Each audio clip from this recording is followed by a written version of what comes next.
আলহামদুলিল্লাহ ভালো আছি। কেমন ভালো? আল্লাহ যেরকম রাখে খাওয়া দাওয়া করেন নাই? অনেক সুখে আছে। খাওয়া দাওয়া করেন নাই? না, কেন? মনে খুব টেনশনের জন্য খাওয়া দাওয়া কিসের করি এত নাই। টেনশন? এত বড় দুনিয়া একটা মনের মতন মানুষ পাইতাছি না। তাই? জামাই কই? বিয়া শাদী হই নাই। কি কোন একবারও হয় নাই? আচ্ছা, চাচ্ছেন কি আপনি? আমি চাইতেছি একটা মনের মতন মানুষ, সে যদি আমার সুখে দুঃখে আমার পাশে থাকে, আমার দুঃখ সুখ সব জেনে যদি সে আমার জীবন সঙ্গিনী হইতে চায়, তাইলে আমিও তার জীবন সঙ্গিনী হইতে যোগাযোগ চাই। কেমনে করবে? যোগাযোগ করবে এই মোবাইলের মাধ্যমে।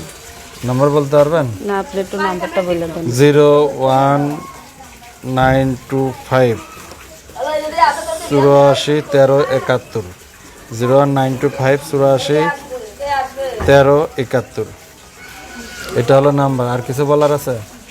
আর কিছু বলার আছে, আমি চাই একটা বয়স্ক মানুষ। বয়স্ক মানুষদের কি করবেন? বয়স্ক মানুষ চাই কেন, সে বউরে সারাক্ষণ বউর আঁচলের তলে তলে থাকবে। জোয়ান মানুষকে সে কখনো ছেড়ে যাইব না। এখনের জামানা খারাপ, জোয়ান মানুষের কাছে বিয়া বইলে 2 দিন বাদে ডিভোর্স দিয়ে চলে যাইব। এই কারণে আমি এখনো বিয়া করি নাই। আমি এই যে দুনিয়া খুঁজতেছি একটা বয়স্ক লোক।